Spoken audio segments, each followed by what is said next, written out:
ngawe weruh laki yo kawur sumusut tekaning sawang sabat sumusut tekaning putra sabat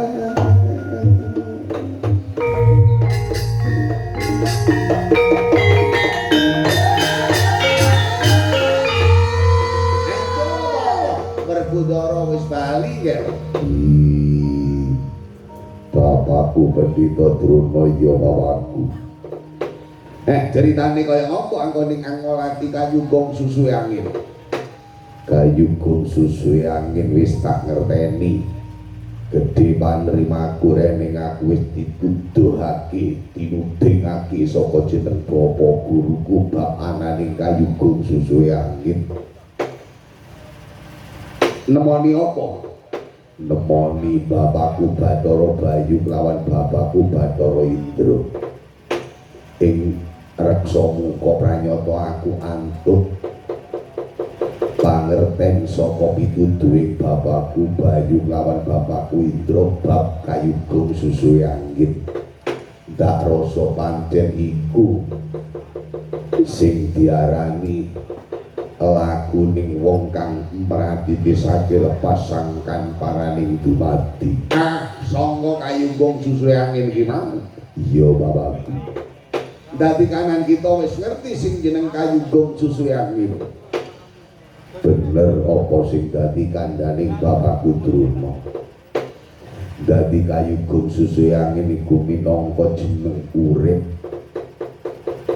kang dumadi ananing rasa sing bisa ngrasakno ananing ambekan nata napas saka mlebu metuning angin kang lumaksana ana babahan hawa sanga kang ana saindenging guwa garbaning manungsa. Aco apa bagus.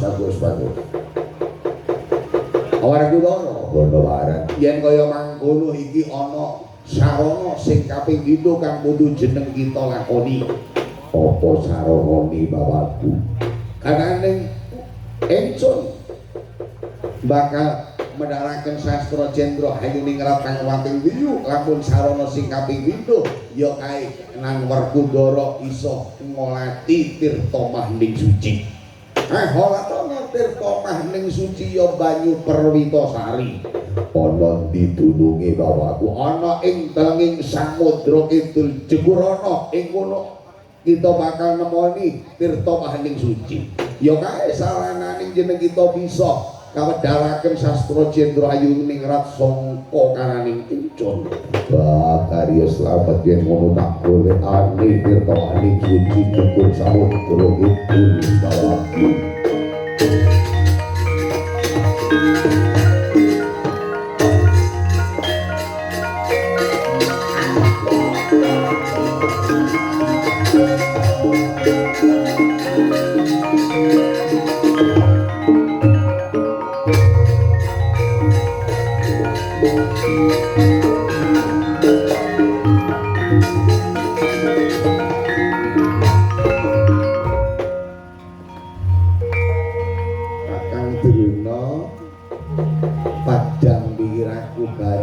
Sing dadi pituduh rika dilakoni karo Werkudara. Adinjune wis ngerti iya.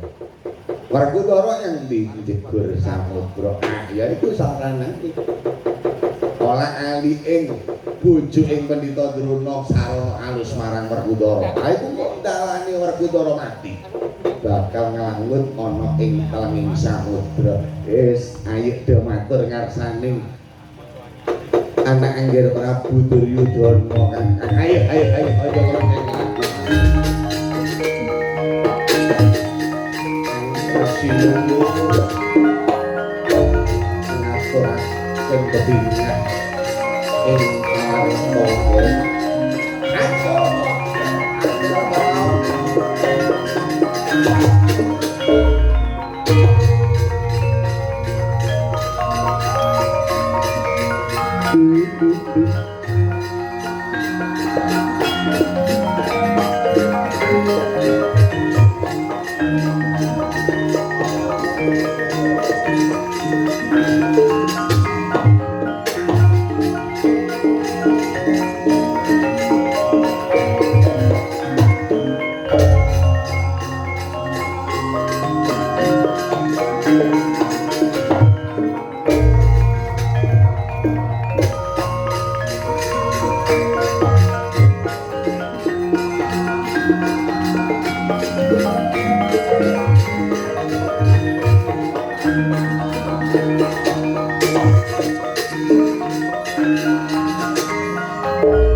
Yayi Janaka Koko Prabu wonten dawuh si Adi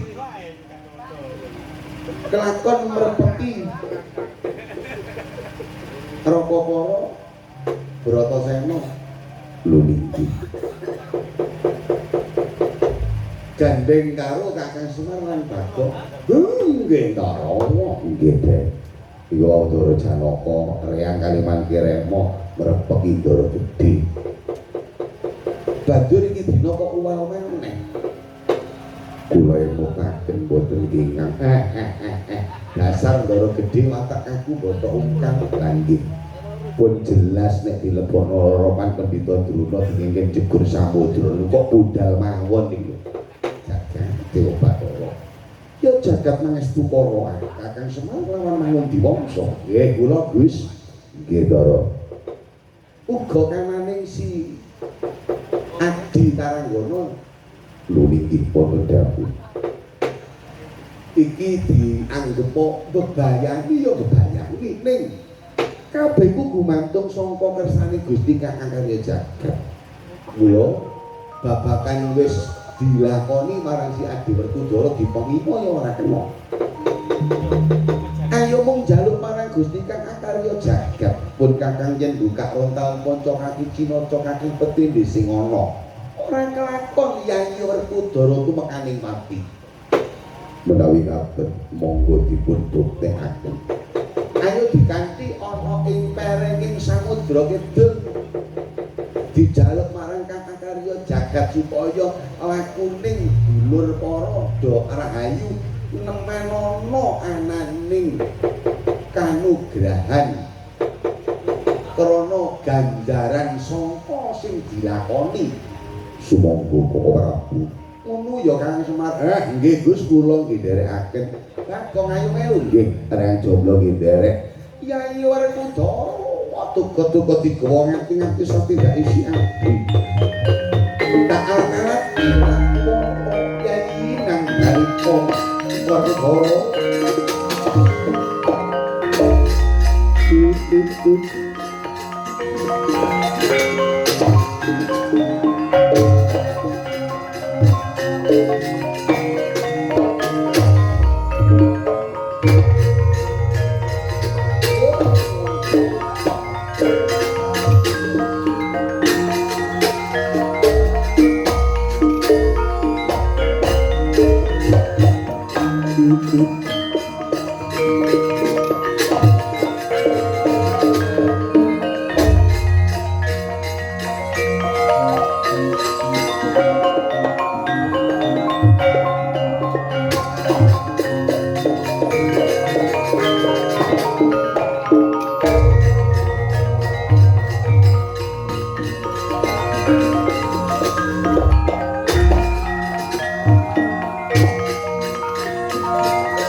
Kelakon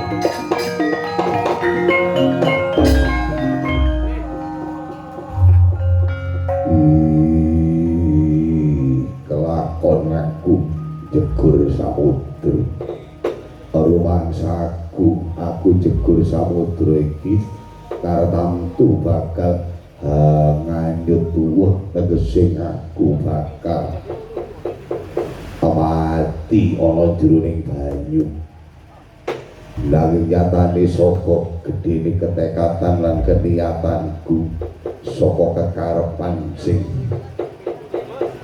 utama anurut pinukting jeneng guru Gusti ngayomi aku nyatane jumurungaken ing keselametaning uripku ana ing samudra tak jajaki mung sedodo jerone tak ubeki ngalor tak ubeki ngidul tak paranane menengah mbok menawa aku ndang iso ketemu ananing tirta maning suci kocapuk dasar lakune wong kang arep mengku kawulyan kathah pengalang condong dening ujaring para aluri ingkang winastan Jer Basuki mawa biya pingin mulya mawa ragat awrat sanget ragating sang Werkudara anggenipun badhe kepingin mradhesaken lepasangan paraning dumadi nampi wedharing sastra Jendra Hayuningrat mongko jeneng sastra menika wis cetha ananing Pak ucap Jendra jeneng urip kang agung hayu dumadi laku ingkang utama laku kang bener kang bisa mahayu-hayu tegese hanentremaken eningrat babakan kencana ingkang dados pangudining sadengah jalma gayuh kamulyan ing abisa pramila saking menika den wastanana sastra Jendra Hayuningrat wis dadi lakoning urip ingkang sampun sumanah dening Gusti ingkang Maha Agung. Apa kang diucapake aja sembrono, apa kang diucapake aja nganti nyimpang saka kang dilakoni. Ingkang sumadaya menika kangge mahayu-hayune gesang udi katentremaning donya. Ugi kangge sangu minjang menawi sampun sowan ingkang juangan pikantuka. Mapa meningkatan terman jo kamulyan ing kasuwargan jati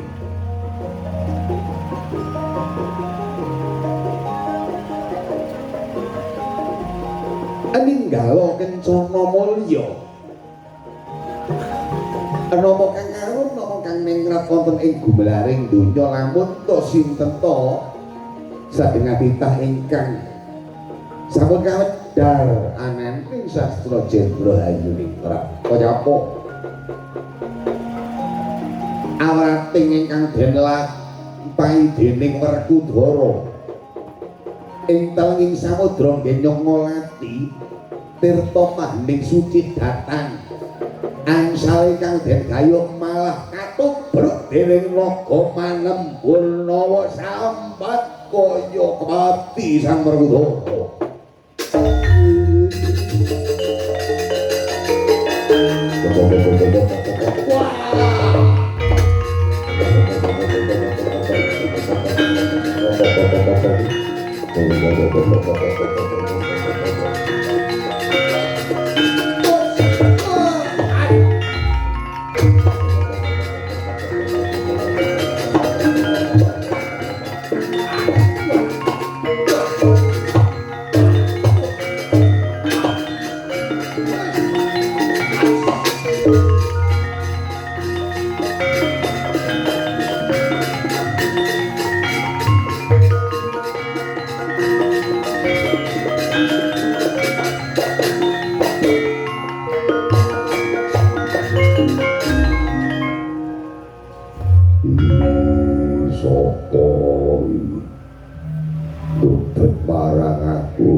Ngidul aku ngertenono aku ora ngrusak papanmu, aku ora ganggu gawe uripmu. Aku mung golek dalan kanggo anggonku kepingin gayo kamulyaning urip ing donya nganti temeka ing alam langgeng. Kon sapa? Wong wilahing Mas Tuhuna sekaring jagat bawana langgeng. Ora Kudara ya Bratasena. Wah, kon karo aku iya mangertenono lamun to kang kita olati ana ing samudra kene ora ana mula bukaning kanan kita kudu balik menyang papan kita. Aku gelem balik yen wis katon cetha antuk ananing pirta manding suci. Aja maksa marang kekarepan kita, yekti yen kekarepan kita iku kekarepan kang nista. Aku apa jaring polaku tinuding saka kandhaning jeneng guru gak kelakon yen aku ngolati babagan kekarepan sing nista. Ora Kudara iya ngertenono jeneng ulun naga Manemburnawa. Wah, naga Manemburnawa iya iki dina bali ora balik bakal. Jeneng ulun Gubet Pandamu kaprekes dening kekuwataning ulun. Sembur wandamu kelakon dumadi ana ing patiti sing matimu. Yen aku mati karo naga Manemburnawa aku kanthi lila legawa lair tumekaning batin. Ini panaken dening naga Manemburnawa kananing Sang Werkudara. Kajapa tuku Pancanaka buka lak-lakan sinudepaken ing telak ing naga Manemburnawa. Naga Manemburnawa musna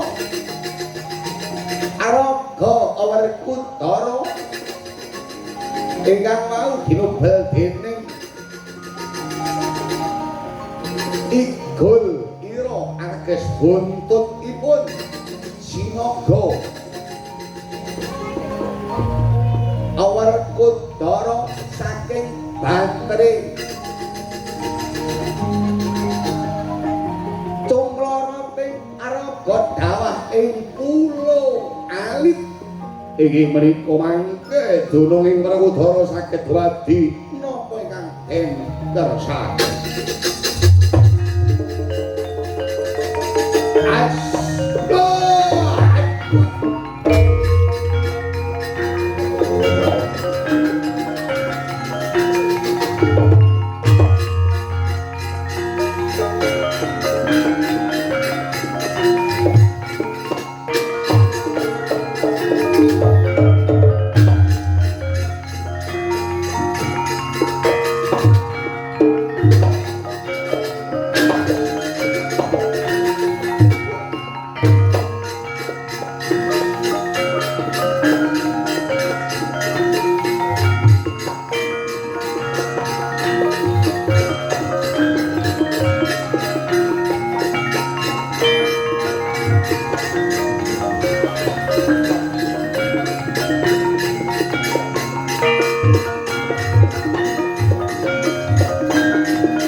naga manempurnawa sundep telake tumetu mekaring pati nanging gubetane awake bareng mocar pongahe saking banteri aku dikipat marutu ana ing pulo cilik bareng ana ing pulo kene aku kok kaya ora iso ngrasakno jeneng urip sing kaya ing dununging praja ya ana ing negaraku pangga aku katon karo pawongan iki sapa kok dadekno kagiating atiku wujude padha karo aku mung bedane kulo cilik aku gedhe mangko dhisik ora kudara kuwi gonero karo aku sapa kon iki bangsa manungsa bangsa kasar apa tak bangsane jimpri prayangane lulu Banaspati Gandharwa tetekan apa tak bangsane siluman aku jaluk kon aja ganggu gawe karo aku ora kudara ngertenono jeneng ulun iki dudu bangsaning jin setan lan sapanunggalane ulun dudu manungsa kasar manungsa kang dumadi ana ing alam padang nanging ulun iki jumurung kelawan urip kita endi sangkan kita sangkaning ulun di parang kita paraning ulun di kon sapa ulun sang Marbudengrat Dewa Ruci ya kang kepitung kita kelawan ulun iki dulur kang tunggal wadah nanging bedane jeneng kita manggon ana ing alam kasar ulun manggon ana ing alam alus ya alam jati mula bukaning jeneng kita kelawan jeneng ulun iki kepitung sawijining manunggaling urip ulun Dewa Ruci Werkudara Dewa Ruci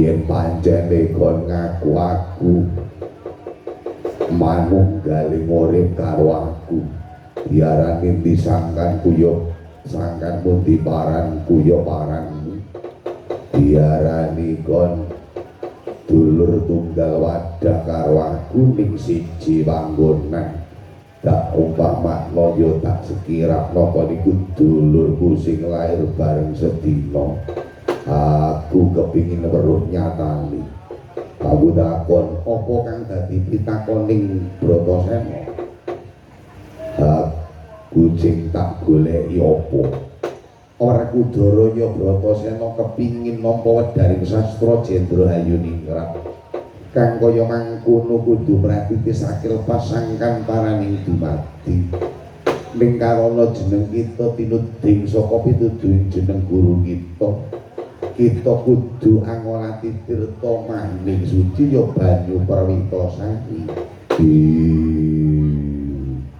yen panjen ngono didunungi tirta maning suci ya banyu Perwitasari lamun jeneng kita ngerteni tirta maning suci ya banyu Perwitasari sumurupa marang jeneng ulun aku sumurup marang Sang Marbudengrat Dewa Ruci sing dadi karepmu jeneng kita kudu manunggal ana ing ulun wah apa gak bengkah aku mlebu ana ing wandamu Sena iya pirang-pirang jagat kinemot dening wandaning ulun ana ucapan randu alas merambat pari ana baita momot segara randu alas kok merambat pari kamangka yen disawang nyata gedhe randune baita momot sagara yen disawang nganggo sarana nyata kudune Sagara sing ngemot baita ananging baita kang momot segara ana wong ngangsu pinikulan banyu Werkudara mapan kang kaya mengkono iku para lampitaning Werkudara kang kudu manding ana ing angganing ulun aja kok jeneng kita gedene mung semono mung sepancer gedene jagat iku ana ing angganing ulun wah yen ngono aku tak mlebu anggamu menengo sadelo mendel sawetawis Werkudara marem dapet sarung kancik wonten lebeting angganing Sang Dewa Ruci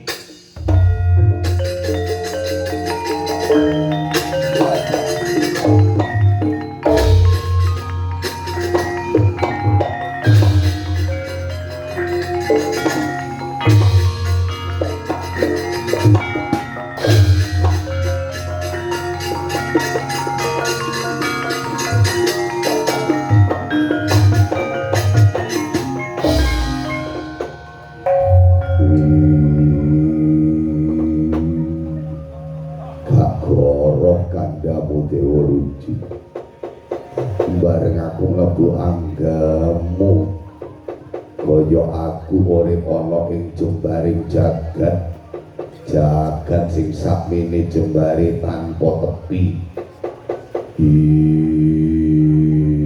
Dewa Ruci Werkudara ya aku mapan ana ing kene kene apa aku kok garuh lor garuh idul kene apa aku iso nyawang iso ndelok ananging gak iso nyawang marang awakku dhewe kamangka aku ngrasa yen ana Werkudara iya ya iku tandane jeneng kita ana ing jagat lokantara jagat lokantara ki jagat mati ki jagat langgeng ya iku dumadi ana ing jagat kang langgeng sing ana ananing pepencokan kita iku ana ing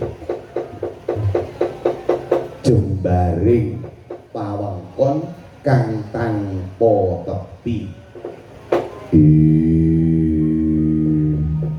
lah aku mau ngak mendhuwur kok katon cahya 8 katon cahya 8 iku cahya Pancamaya panca ora teges lima ning panca ki mawarna-warna warnaning 8 sing kaperang dadi loro papat karo papat sing papat kuwi cahya sangka sarining lemah geni banyu kelawan angin kang ing kono ana ananing nafsu patang perkara mutmainah amarah supiah alwamah iku kang dumadi ananing raga lah cahya kang papat cahya semu-semu mutiara cahya dadu kelawan ungu ing kono meratandakno cahyaning surya cahyaning rembulan mega lan kartika kang dumadi ananing yang sukma cahya papat karo papat tau manunggal tandane sukma kelawan raga wis manunggal banjur kasilir dening cahyaning pramana cahyaning pramana ki tegesing cahyaning rasa kang wis katiyuk dening Gusti kang murbeng dumadi kanggo sadengah makhluk kang wis wujud mula yen wis kasilir dening cahyaning pramana raga kang wujud mau kadunungan sukma banjur bisa urip ananging urip iku isih ing panguwasaning uriping pramana durung cetha lah kok iso ngono karana isih manggon ana ing alam alam nungkat goib. Lah alam nungkat goib iku alam apa? Ya alam kang jeneng sira pandeng kuwi. Anggon kita ngungak mandur katon cahya wolung warna ya iku alam nungkat goib. Diarani nungkat wis pengaran goib samar. Samar anggone ngarani. Mula alam nungkat goib iku alam kandungan. Kandunganing Kanjeng Ibu kang ngandhut marang sipa nang jabang bayi. Banjur kalamun wis lahir ana ing gumelaring padang iku wis katon nyata jalu apa estri.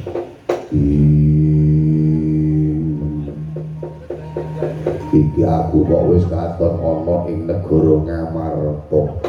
Jeneng kita katon apa ing Ngamarta? Wah, aku katon dulur-dulurku disiksa dening kadangku Kurawa. Nek ngono nyimpang tak sasahi. Ngelingono jeneng kita iki isih ana ing anggane ulun. Tandane jeneng kita kancik ana ing alam walian. Dadi kanan kita ing alam walian iki wis diarani ngungak ing alam jati ya alam pati. Ya ing kono jeneng kita ngerteni tirta maning suci. Yen ngono aku kudu kaya apa? Mermo sadera bakal kanan kita ana ing jabaning ulun. Ulun kang manjing ana ing jeneng kita. Ya. Mendel kananing Sang Marbudeng rataran dening Werkudara ingkang wonten slebeting alam walian. Kacarita ingin ku sampun pinanggih sumadaya napa ingkang den kersakaken dening Werkudara tirta maning suci. Kanthi sing lepas sangkan paraning dumadi Wedharing Sastra Jendra Hayuni ngrat saking sadaya kandhaning Sang Dewa Ruci. Kaya apa? Singkating kodhok ginedhang ing cinarita karo wedal ingkang datan hanya kapi.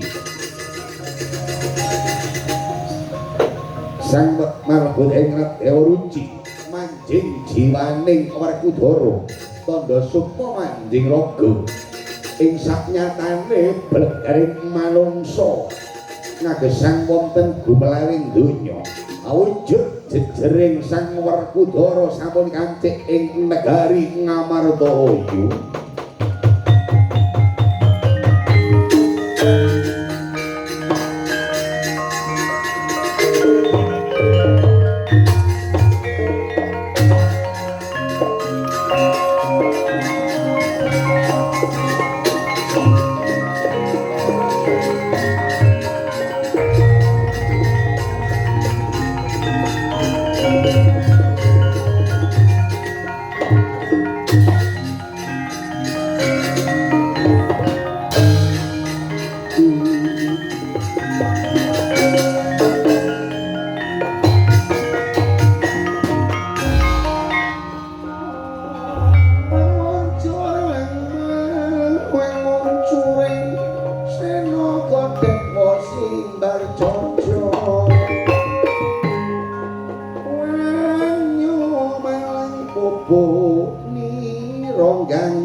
Adikmu Bratasena melatih sakira pasangkan paraning dumadi Dayo Wedharing Sastra Jendra Hayuni ngerat karaku piladalah syukur bagi Adi si Adi wis bali sing dikuwatiripun kakang si Adi lampus diri kancik ana ing alam pati sing ora bisa balik maneh ing donya kamangka durung titiwancine si Adi Werkudara tumeka ing pati iki kakang ingkang atos-atos kabeh wis dadi keniatanku lan ketekadanku ora ditekani wati pomaku mati besok ngenteni apa mati saiki aku kanthi lira.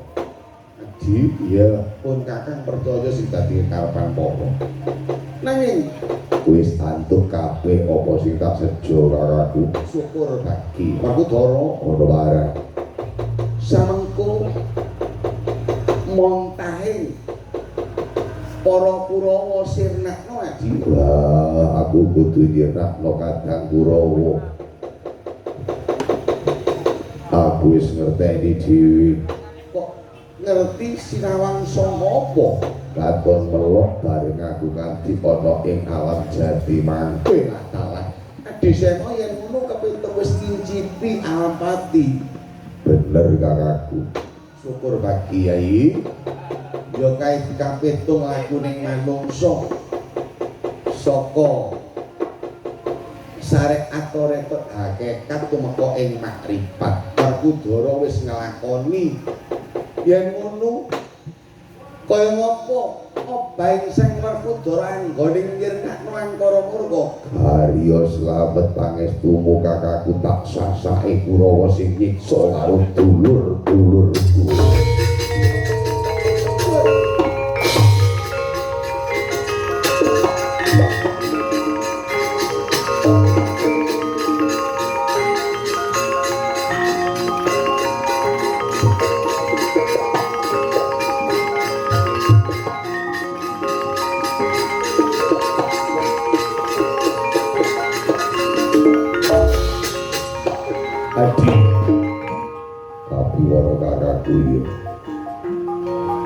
Arwati yen nak angkara murka iki dina para Kurawa gak kenek disabari tak delung kowe dhisik Yai.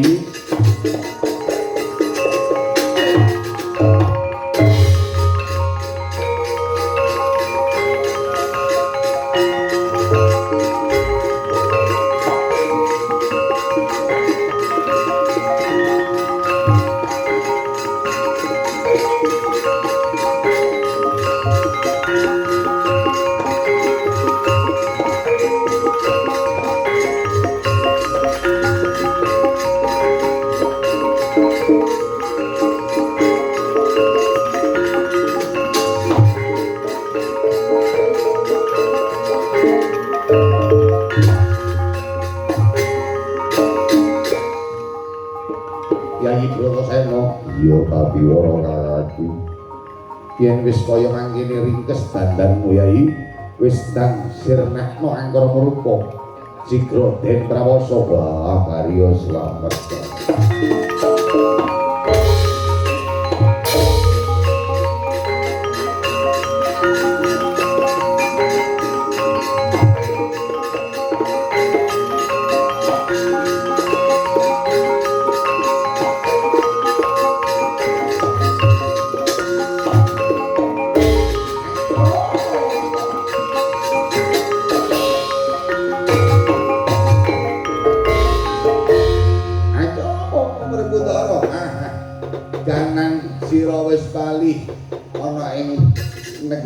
Dina kene wis antuk apa sing jeneng sira gayung ya?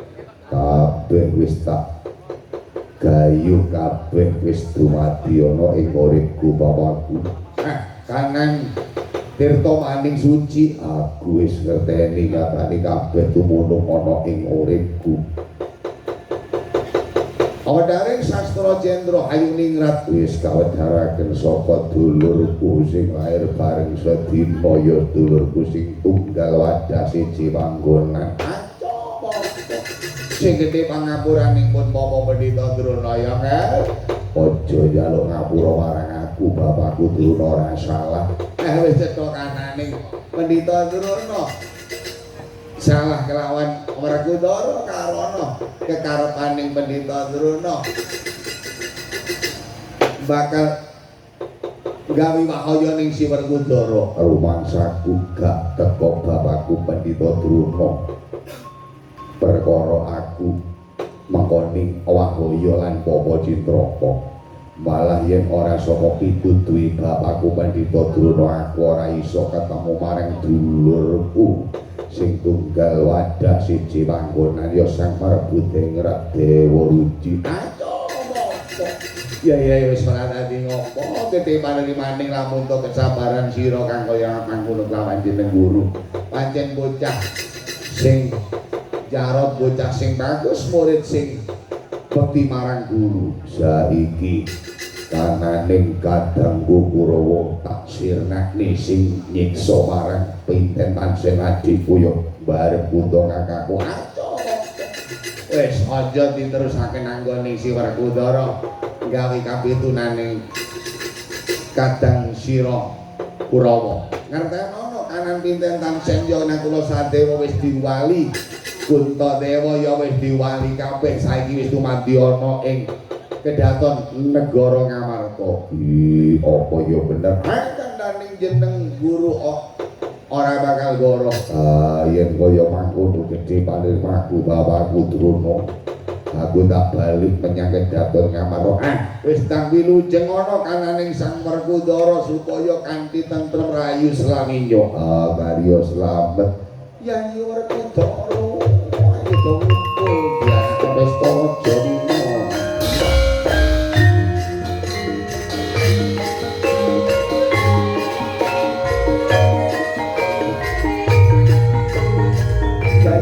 Dewa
selamat sampun biar padang Prahinto paripurna kondo sastra jendra hayuning Bima Dewa Ruci adadosaken tumurune swargi bandang adadosaken keselamatanipun sumodaya para masyarakat dusun Ngemplak pinaring ora rahayu wijing selamat-selamat sedaya para masyarakat dusun Ngemplak tumurun rejeki wonten dusun Ngemplak dadosaken karang padesan ingkang subur makmur gemah ripah loh Jinawi. Keselamatan blabar dateng dalang larang gono tuwin para patunggu. Selamat para panitia sedekah bumi dusun Ngemplak ugi selamat sumodaya para perangkat dusun perangkat desa ing Ngemplak ugi kibangan. Sanalika sineksenan geter matur sineksenan dinten kelawan pekenan ugi sineksenan kaki ratu ing kamang kumanca pating dusun Ngemplak Mbah Jawaryu.